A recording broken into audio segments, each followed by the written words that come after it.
Hello, this is Johnson from the Moldex3D EMEA team.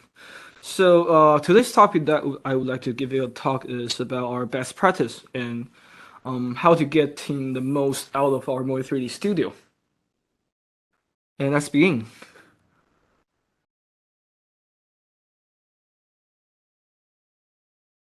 Let's start with the purpose of the presentation today. During the pre-sale stages, usually we need to do some benchmark project testing to our clients. But sometimes we found out that the results are not reliable or even unrealistic, for example. How did that happen actually? In our experience, that usually the inaccurate or unreasonable results are caused by the incorrect input data. Today I would like to be more focused and present a standard workflow to help our users to overcome this issue.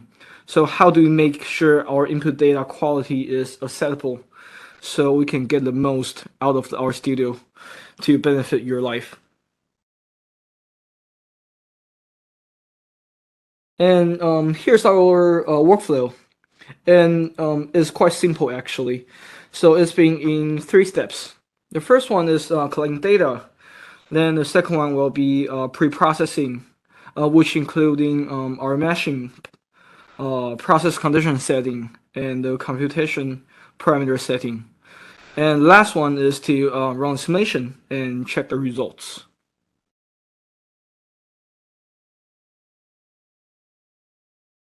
As we mentioned earlier, the quality of the input data is so critical that it will directly affect our simulation results. Here are the items that we are really looking for in order to get a quality simulation. And here's a list.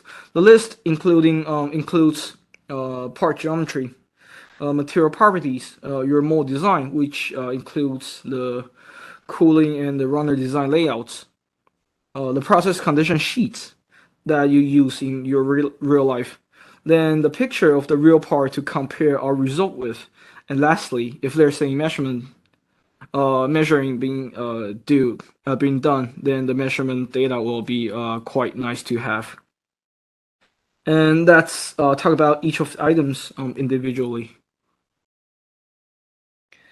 Here's the part geometry. For part geometry, what we really need is the part design with the mold composition, especially if we want to compare the data with the real part.